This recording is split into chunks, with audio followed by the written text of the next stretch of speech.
Hi Herbmates. So it's been about a month since we planted out this medicinal garden bed together. I want to give you guys an update on how everything's going, as well as let you in on a few new additions and some adjustments that need to be made. And then we're going to do some harvesting and some medicine making. So first up, we have our heartleaf skullcap and our mugwort. If you recall, I had transplanted these two from my vegetable garden.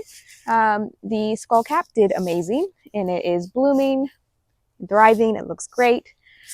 The mugwort did not make it, so I harvested it all and I tinctured it. However, I left the root there, I left the stems there, and it has plenty of new growth.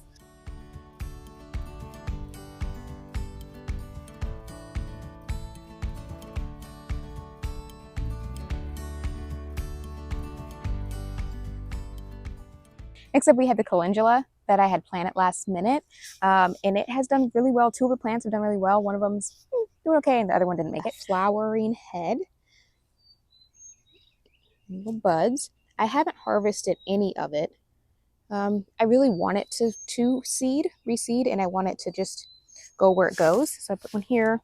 This one had mini flowers already. Like I said, I didn't harvest them. I don't want to harvest them. None of them seeded, but eventually they will. That's kind of what I'm hoping for. So I want them to reseed. I want them to scatter, and I would like for this to become full and lush in the upcoming seasons with more calendula. The Tulsi Kapoor has really taken off. It's been flowering. You can see here. The flowers are adorable. It has a really fresh smell, almost bubblegummy. I don't know how to word that, but yes, it smells like minty bubblegum. Yeah, it's done really well. So I'm happy with it. It's kind of bushing out. I might harvest a few sprigs of it. Again, I want these to all reseed and continue to fill out this bed. So I'm not going to over harvest anything. Now, if we look over here, I also planted some more Tulsi, but the Rama variety. I got two more plants adjacent, and they are just fresh new additions. So they have just been planted, and we will let them take off and be next to their cousin. Okay, and the last time we were together, we planted two ashwagandha plants, one on each side of this bed, and it is thriving.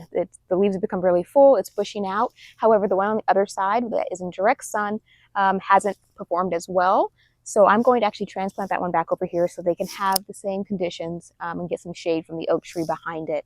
I don't plan on harvesting this one for medicine anytime soon because the part of the plant I would be using is the root, and I currently have enough in my apothecary that I don't need to kill this plant. In a year or two, I will probably harvest the plant for the root at that time, and probably in advance of that replant another ashwagandha plant. And this was the Monarda. We planted together. It has sprung up beautifully. All the flowers on it are currently white, and they're slowly turning this beautiful hue of purple. The hummingbirds and the bees have loved it. This is the one that I plan on infusing in honey for some Monarda infused honey. I also, again, want it to reseed on its own and go wild. Another recent addition I added was this motherwort. It's just a baby. I added it like a week ago, so it's just starting to take off, but it's going to be a nice addition. I know I have mugwort and motherwort. Kind of has you covered. And I always say motherwort is the herb to take care of mothers. It's for people who are overextended, who have demanding lives. It's like the crone. It takes care of the mom. It's the elder. So, and I'm really excited to have this addition in my garden. It's such a lovely plant and very, very powerful and special medicine. The lemongrass has done really well. It's gotten really tall and beautiful. I will continue to let it grow and maybe harvest them soon. Another addition I added was this stevia. And every time I come out of this garden, I'm nibbling on it. It is so good. Obviously, it's just like eating sugar. Delicious. Take a little garden snack. I have a ton of mint I need to harvest, as well as a ton of lemon balm. So that's a big wasp. A ton of mint and a ton of lemon balm. So we're going to go ahead and harvest this today and get it dried.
goldenrod has been, it's not looking great. Someone did comment that there was too many in a pack. Because sometimes some plants, like this is one plant of the Monarda.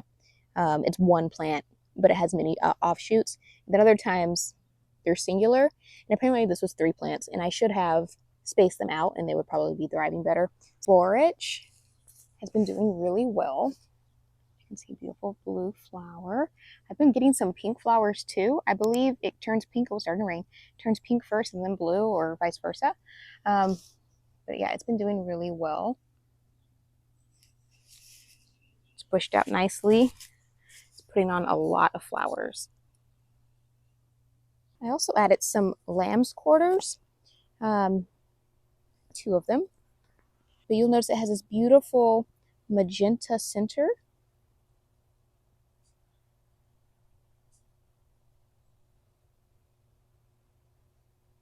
The yarrow has bloomed. One of them has. We have this one and this one. If you recall, this one has grown significantly. On up. All the way up. And I've noticed the bees have loved it. It's doing really well. Again, I'm going to let it flower. It's not time yet, but we're going to let these do their thing. And lastly, I have this Malabar spinach, which has gone to seed. That's what these berries are. And if you swish the berries, the seed's in there, but it also has a magenta pink color to it, which works as a dye. So I'm going to actually harvest these and see if I can use them as a natural dye. I've never dyed anything in that way, but I'm very curious to try it. And these are the rest of the flowers. It's a really pretty plant.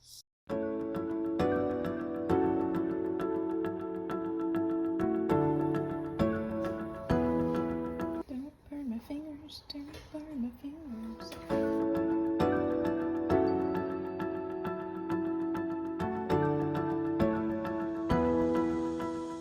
If you found this video helpful and you want to learn more about these medicinal plants and how to make medicine, please like and subscribe, and we can grow, harvest, and heal together.